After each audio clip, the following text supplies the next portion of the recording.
Hello there, it's Ian Ostbury. Hey, listen, I was wondering if you could take more pictures. This is a really bad English accent, by the way. And then I met him, I shot him, we became friends. They're all people, we all breathe the same air. It's like, yeah, I swam with a shark yesterday, you don't scare me. I think they appreciate that. I'm Justin Jay. As a photographer, I've gotten to shoot rock stars, hip-hop moguls, world-class athletes, and some other truly extraordinary subjects. I'm fascinated by the backstories and life experiences that help shape these compelling people. The right photograph can reveal quite a lot about someone, but some stories can't be told with just a picture. Sometimes you need to sit down, listen, and dig a little deeper. This is The Plug.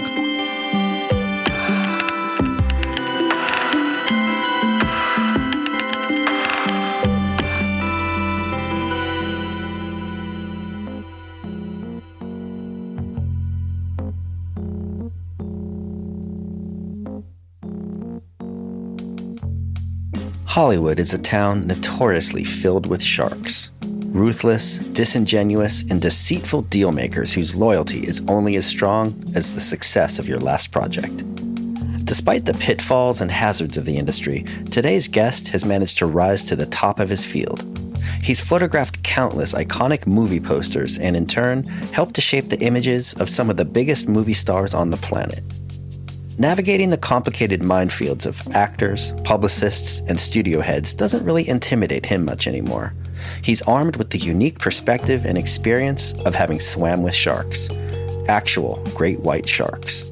He's been on over 30 shark diving expeditions, and he shot some of the most remarkable images of these magnificent creatures ever taken. So what lessons can be learned from facing your fears and swimming with sharks, and what similarities exist between these predators and his other subjects? We'll find out as we sit down for a conversation with one of the most sought-after commercial photographers in the business. Today, photographer, father, and avid shark conservationist, Mr. Michael Muller. Michael, thanks for sitting down, man. I appreciate it. Pleasure. So I think we crossed paths a few times at the Air and Style contest when I was working with Sean White, and I started to do a little research into your work after I saw a picture of yours at a friend's house. My friend Ryan Bucci, who I know we've worked with before, he's a producer on the show. He has this amazing framed photo of a great white shark in his living room, and it's stunning. And you know, after seeing that, I had to look into who this guy was, you know. And so I did a little research on all the things you've done over your career, and it's pretty amazing the diversity of work you've been able to do. Not many photographers are able to pull that off. And, you know, we had this conversation with Glennie Friedman when he was on the show, because he's done a lot of, you know, Dogtown skate photography and punk rock and hip hop and things that you wouldn't necessarily think work together. And not many photographers are able to pull that off and have such a diverse body of work. Speak to me about how that happened. What's your career path? Does that speak to just your curiosity about life? Is it about how you have to constantly reinvent yourself as a photographer? Or is that just a natural progression for someone who's been in the game so long? It's a combination from both. First of all, pleasure being on your podcast, man. And Bucci. You know, I started shooting when I was 15 in 85. Snowboarding with like Damian Sanders and all those guys, and then rock and roll, hustling my way into getting photo passes from record companies saying that I was shooting for the local papers. So I'd shoot all the bands and get the press pass right up there. And, you know, that sort of hustle, that sort of making stuff happen is crucial, I think, as an artist, a commercial artist, or to sort of propel yourself. You really need to hustle, because that's how you get stuff done in this world. But I have, in 35 years of shooting, I always say it, have never gone to work once. I don't go to work. I wake up and I'm like, I got to do what I love doing. Often paid for it, often not. I do it because I love doing it. I'm curious about the world, and I'm always wanting to evolve myself. True believer in Darwin's evolve or die, you know?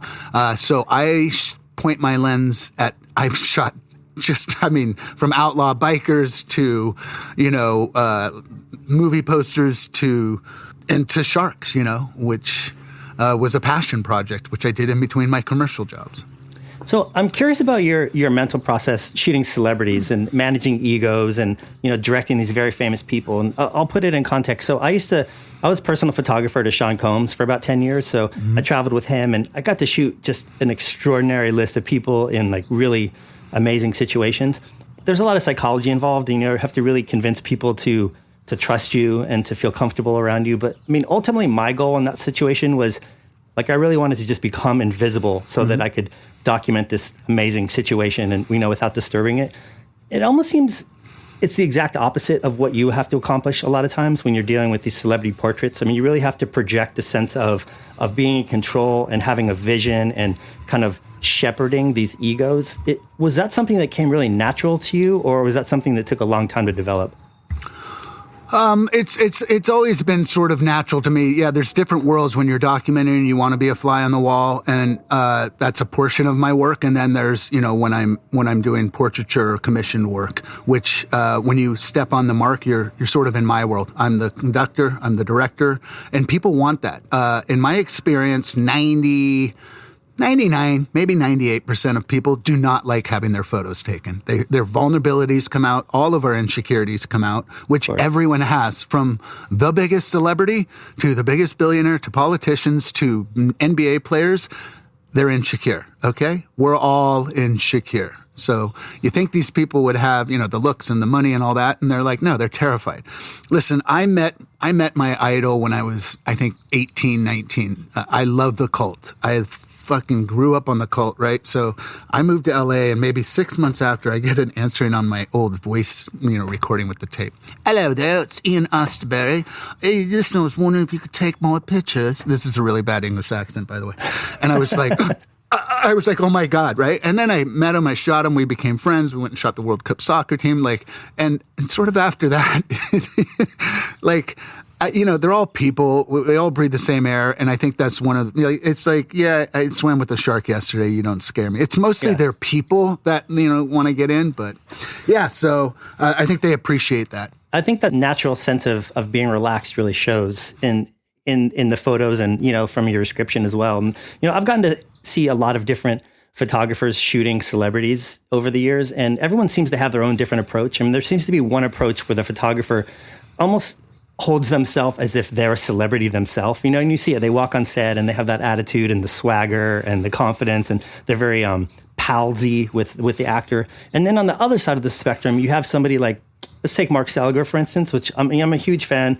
I think he's really talented at getting unique moments out of celebrities. But, ultimately, he's kind of nerdy. And I don't mean that as a disrespect. It's just he just has a different approach. He's not presenting himself as being a peer, And so I'm curious, for really large egos, what's a way for you to kind of psychologically navigate that minefield? Everyone's different. You nailed it earlier. I have to earn their trust in a very short amount of time.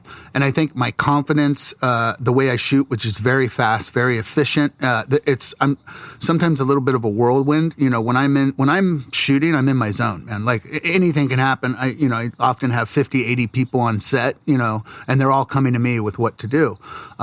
So it's that confidence that I have in 35 years of experience, a respect I have for people, and some people, and I will always try to get those shots, those unique moments, whether it's, making fun of myself to get them to laugh. I remember, and I always have my finger on the trigger, and I just have fast, I'm always ready. So if you do something, be prepared for me to capture it. I remember Michael Douglas going like this, and I was like, click, and I got it before. But I don't look really online. I don't look at magazines, never have. I always want to be inspired within, not from seeing something else.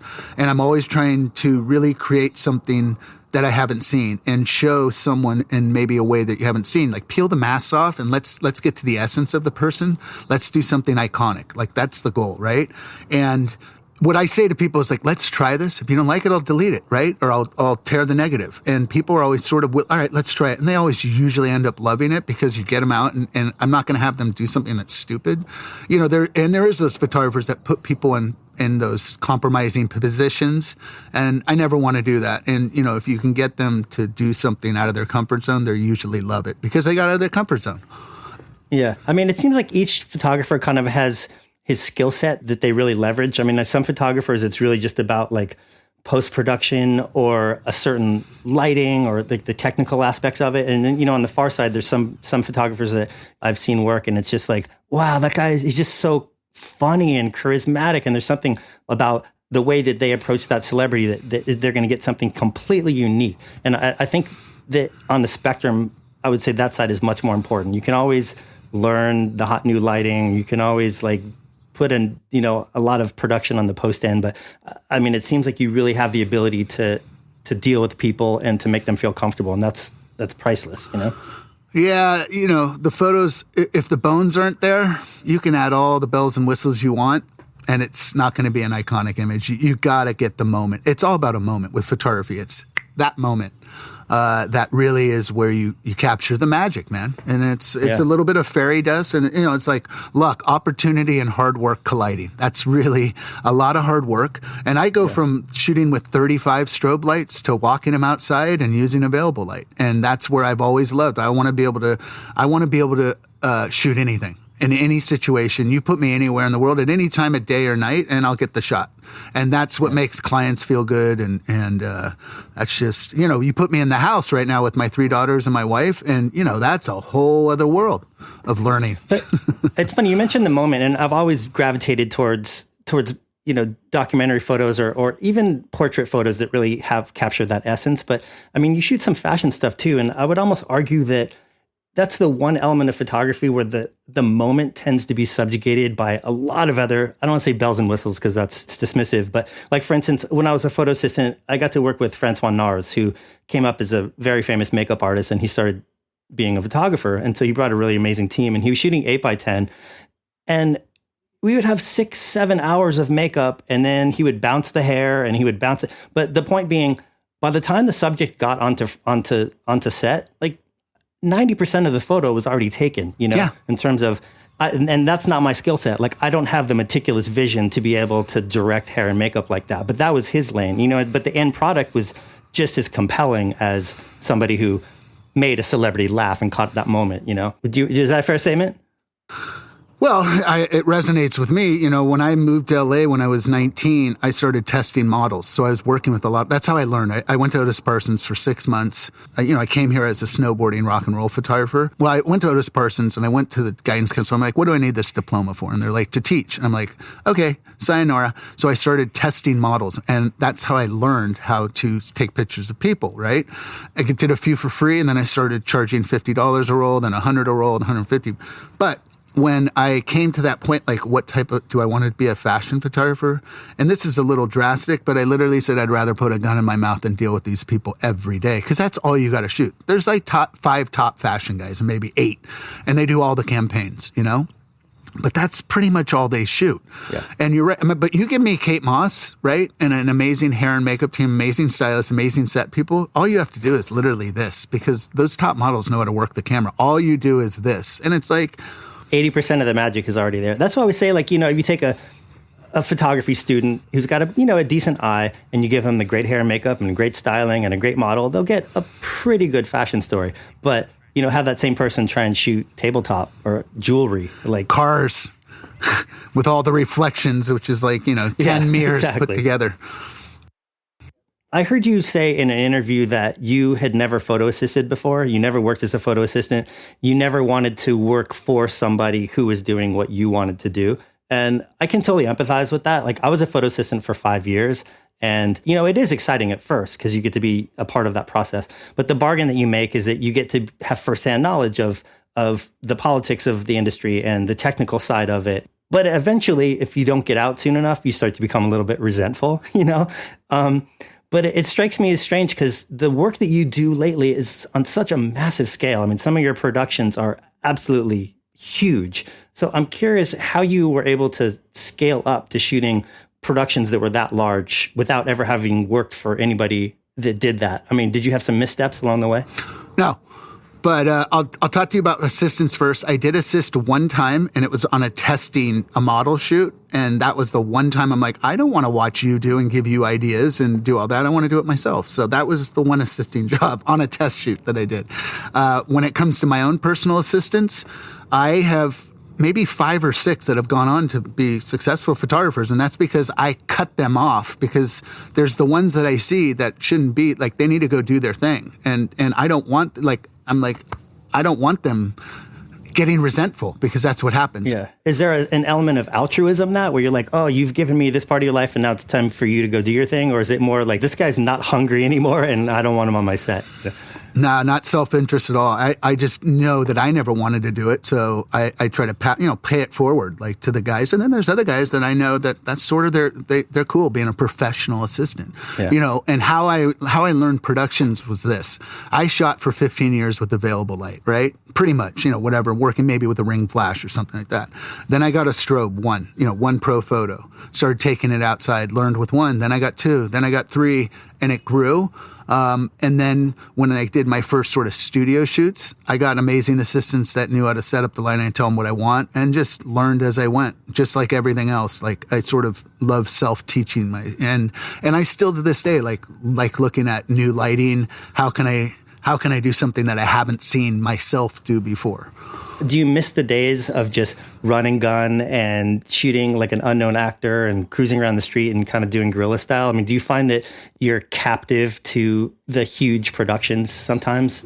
No, I've done it 4 times in the last 3 weeks. I still run and gun all the time, and I take big... Here's a perfect example. I was doing Entourage, the first shoot I did. I don't know if it was season 2 or 3. We shot in the studio, right? And they had this concept for the poster, so I did that. And this is my first shoot with HBO. Huge studio, huge show.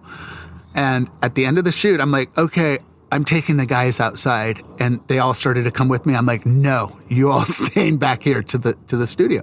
And I took the 4 boys up to Santa Monica Boulevard, put them in the middle of the 2 lanes of traffic, started walking them down the Santa Monica Boulevard with my assistants holding lights behind me, and they freaking loved it. We got back, and when they made the composite, they couldn't do it. So they ended up using those shots, and they were like, thank God you did that, because if you hadn't have shot that, we would have been in big trouble.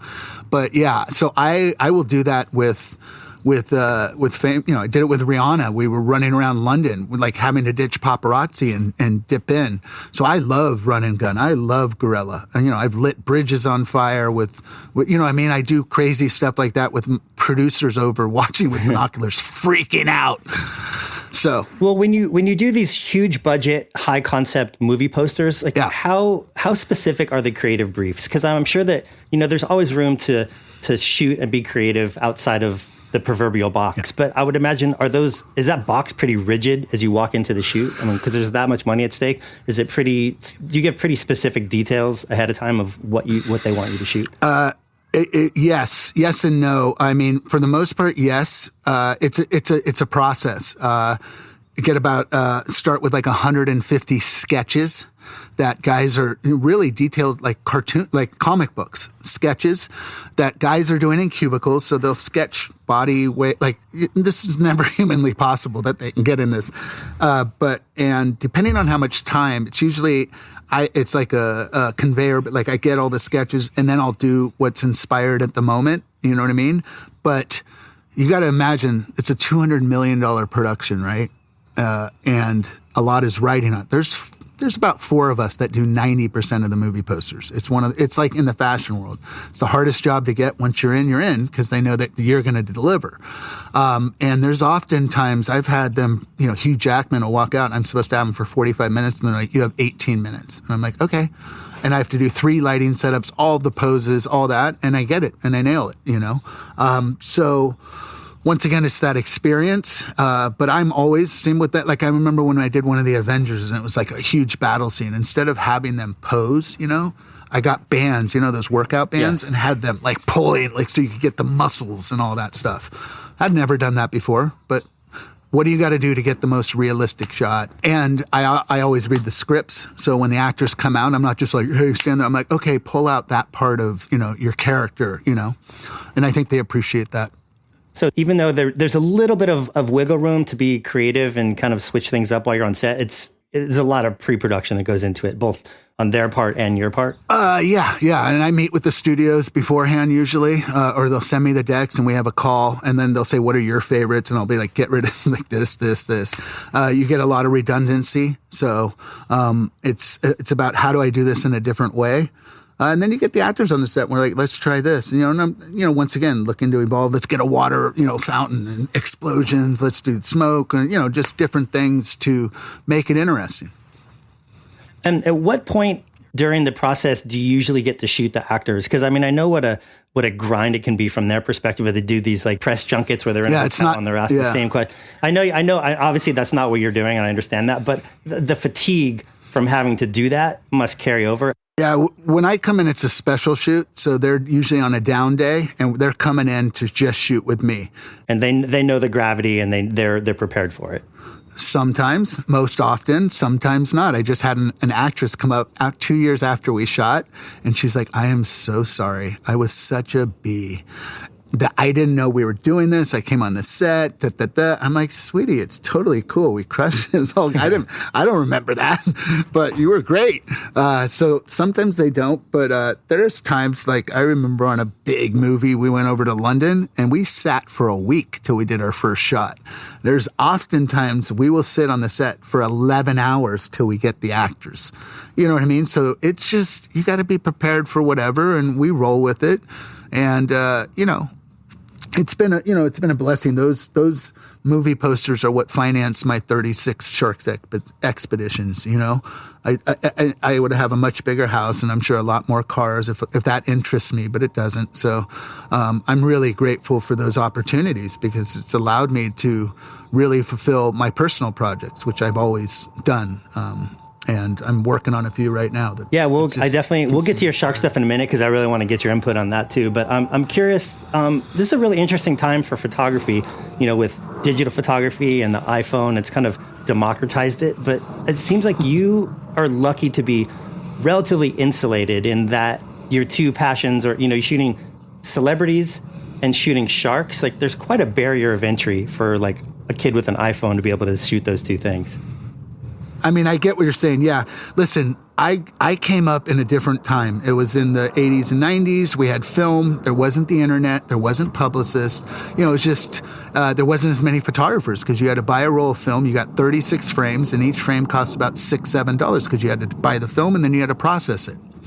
So you really had to learn how to frame and how to make your images count. Now everyone just shoots and then deletes, and that's where you get these people on Instagram I've never heard of that have 7 million followers. And then I'm like, Annie Leibovitz has 140,000. Yeah. What's going on here? But I had the clients, I watched maybe in the recession, like big companies going to those Instagram people, right? On big shoots like I do. And they did not know what to do. And all of those companies, like a year later, said, yeah, we learned our lesson. You get what you pay for. And I'm like, yeah. But it's a different time. Everyone's a photographer now, right? Everyone shoots. The point I was getting at with the barrier of entry is like, back in the day, besides just having like talent, there was a barrier of entry of just even knowing how to load an RZ back and focus and expose, and like a lot of that is completely evaporated now. Yeah.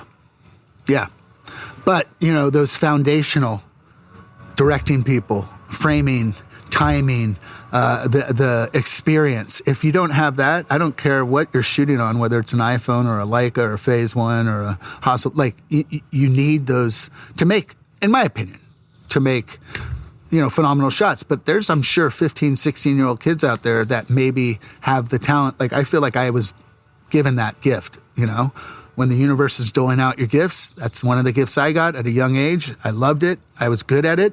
And if you're listening to this and you're one of those kids, man, then keep going, man.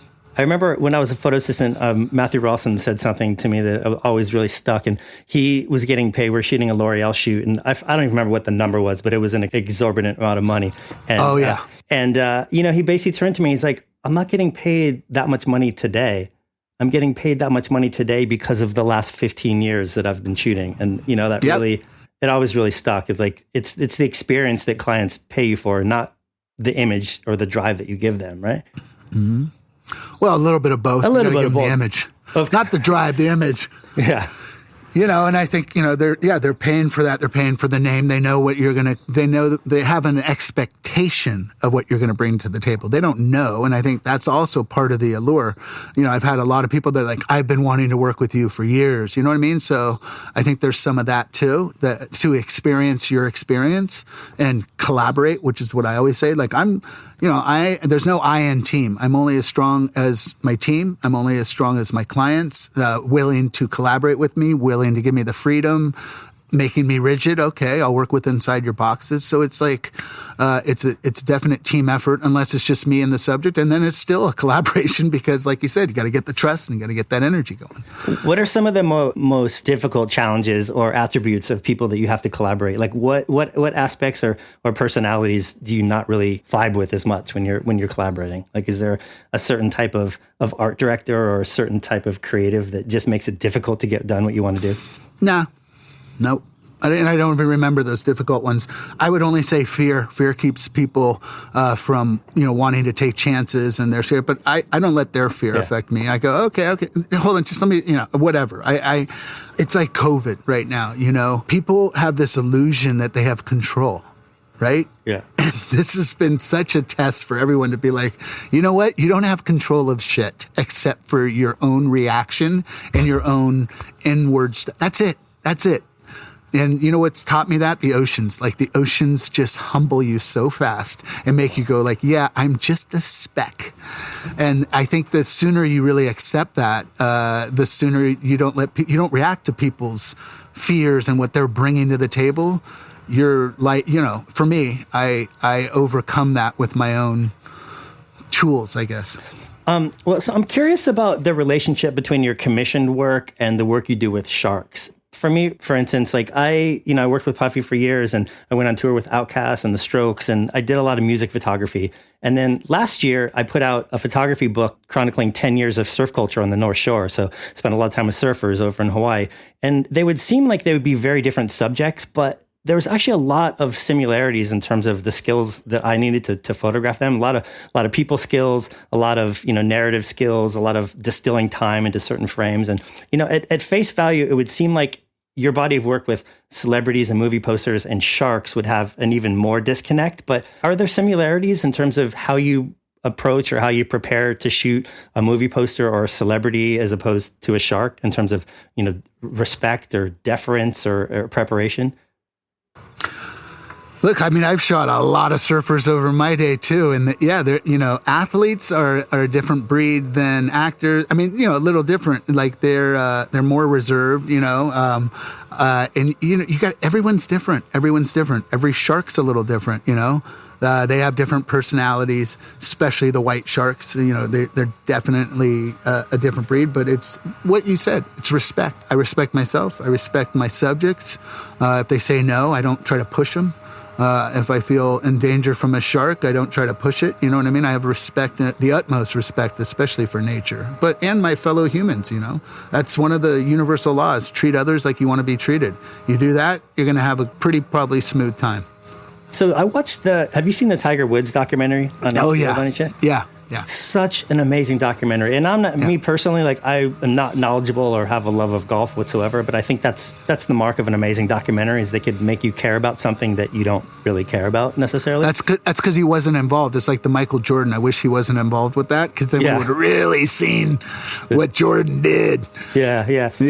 But I love that scene when there was a chapter in his life where it was pretty hectic and there's some traumatic things going on, and he decided to really get involved in scuba diving. And one of his friends asked him, why are you involved in this right now? What's it mean to you? And he said it's one of the few places where he can go and nobody recognizes him, and people will leave him alone. And I thought that was, it was kind of a sad statement, but also like really poignant. I'm wondering, what was it about being underwater to you that originally attracted you to start to do what you do? He sort of took the words out of my mouth because I also have dealt with a lot of trauma, a lot of PTSD. At the time, 15 years ago, didn't even know I had it because I thought you had to go to Vietnam to get that, diagnosis. And it was like I couldn't quantify what drew me to it so much. I really couldn't. I knew I loved it, and I was at peace there. And people would ask me, like, why do you swim with sharks? Are you an adrenaline junkie? And I'm like, no, like, I've never jumped out of a plane. Like, I'm a big risk assessment guy. I mean, I put myself in a lot of positions, but I only do it when I know I'm going to survive. So they would ask me, and maybe like, I don't know, 6 years ago, I was out of the cage with a bunch of white sharks swarming around me, and it like hit me. You'll hear about this or watch the sort of the journey, and I have an immersive series coming out in VR and on mobile, and it's sort of mind-blowing. But it hit me like a lightning bolt, and I remember like the hairs on my arms standing up in my wetsuit, and I'm like, oh my God, this is why I do this. It's the first time in my life I'm really in the moment, purely in this moment, because you have to be with white sharks. And I was like, oh my God, I want this on land. Like, I don't want to have to go swim with great white sharks to be in the moment. And that started me on a journey of meditation, but it also, I think, really helped me unravel a lot of my PTSD at a really surface level. I had to really go in deep with, therapists and healers and different people to get to the root of stuff. But yeah, it's quiet down there. So when Tiger said that, I could relate, really. I was like, yep, I know exactly what this guy's talking like. And there's a lot of, Kobe, like there's just a lot of people that go there. They love it, Yeah, I thought that was the Tiger documentary was really interesting. I mean, people always kind of compare him to, the Michael Jordan of golf. But in some ways, it seems like it was closer to like Michael Jackson in terms of his relationship with his father. I mean, wasn't quite as domineering as Joe Jackson, but I mean, he was built and engineered to be a golf machine, like by design from the beginning, and it's really, it was interesting to see how that played out, later in his life. And well, the golf machine was just that one part of it. If he was just a golf machine, and then you bring in race and everything else, like, what happened at the Masters, that was disgusting what they did. Like, that would have never happened. It really would have never happened. And the pressure of his dad saying he's going to transcend golf and change humanity. Like, what a weight of the world to carry on your shoulders. Yeah. And I know people that knew him and said he was like a little kid. He would play video games. You know what I mean? At like mid-20s, you're making millions of dollars. You can go out, and he would want to stay in and play video games. And I think, when his father passed, obviously he had so much pain from that and turmoil with it. And obviously, you start acting on that or medicating it. Pain is pain. You medicate if you don't deal with it. Yeah. So I feel like as humans, we have a natural inclination to fear the unknown. And that's so true with sharks. I mean, people are terrified of sharks. That's, I think, what I love most about what you've been able to do with photographing sharks is that you personify them, and I don't want to say humanize because that's the wrong word, but we understand them, and you kind of see the humanity within these animals, that they're not just these superhuman killing machines. And it struck me as kind of funny because it seems like almost like some of these movie posters that you do, it's almost the exact opposite of that, in that you're taking an actor who is mortal, who's human, and you're tasked with presenting them as beyond human and spectacular. I mean, am I reaching? Is there an irony there? Yeah, I mean, that's sort of what you do. That's why I shoot up at them. There's reasons, because you make them bigger than you and look like a god, and taller than they are, standing above you and lit, in this glorious light. And there's times for that, and then there's times for the raw emotion where you're really seeing the human side of people. So it depends on what you're after and what you're doing. It's interesting. I'm at this. I just turned 50, and this last year has really given me a time to reflect. And for the last 35 years, when you're documenting this, our culture, part of me feels like a lot of times I've been selling something, whether it's a shoe, a movie, a celebrity, an athlete. You're really helping sell their brand, their personality, whatever. And I'm at a place in my life where I've been there, done that, so to speak. And now I want to really sort of help the planet and help things that are bigger than me, that I feel like need the attention they do. And that's not to say that I won't continue doing that work, but we're in a situation right now where I feel like I have the ability, and so I'm working on some really cool things that hopefully will give me platforms to change those things. But I've had a really blessed life. I had a friend over looking for a particular photo, and we had to go to my archive list. And I was like, Jesus, how the hell did I shoot all that? Did I shoot that? It's just, I have like 18 million images just in my digital archive. It's just like, wow, okay. All right, what do you want to do next? And that's where life gets fun, because it's easy to do the same thing over and over again. I know a lot of my peers do it because my reps tell me and my agents, and that's just not me. Life is so short, man. So, it seems like you're pretty evolved, and you're obviously very accomplished, and you're young enough at this point to be able to kind of make some changes. Mm-hmm. Were there any regrets that you had had to wake up and say, this is not how I want to live, and I want to change this, and it's not too late? Oh, yeah, personal, like inward stuff, like me. Like, I want to evolve into the being. Like, listen, if there's reincarnation, I don't want to come back here. So I want to go to the next place. And I think for so long I was so busy working, and I was working on myself, but, it's a process, and I don't have any regrets, but the most rewarding work I've done is the work on myself. Not the work I've done on my pictures, the work I've done on me. That's the hardest work I've had to ever do. I spent 10 years learning how to swim with white sharks. That was a walk in the park compared to the looking inward stuff. And I feel like you might have unique perspective on this. I'm always interested in the concept of fame and how different people's perception and how they interpret it. And you've been around the inside of that machine for quite some time. And there's so many unhappy people in this country right now that are obsessed with fame and that want to be famous. And I think it speaks to like something that's missing inside of so many people. What do you think is the biggest misconception about fame, that if people knew that they might not want to be famous? Oh, I got a few of them, because there's this illusion that, if you get famous, it's like, wow, look. And you know what? You want to know the reality of fame? You're a prisoner in your own house for the most part. You question everyone that, do they want to be my friend? Or what are they after? What do they want? People taking pictures of the most vulnerable positions, trying to get you to do something. Here's the worst. You're having dinner with your wife. Excuse me, I don't mean to bother you. Can I take a picture with you? You're like, you are bothering me. I'm trying to have a talk with my wife. I just need a selfie. And that wasn't the way it was, 30 years ago. Yeah. People weren't doing that because they just didn't do it. Now, everyone is coming at you. So what does that mean? You don't want to go out as much. You get insulated, and you have a machine that is pulling at you because you're a meal ticket for so many people. And now, look at, I don't even want to say it, but like, you have to watch your P's and Q's. You say one thing wrong, you do one thing wrong, you're done. You're done. So the culture's changed. Now it's TikTok famous and Instagram famous, and you got this Kardashians and this and that, and it's like, it's nuts. And look, I know many people with money and fame, and they're miserable.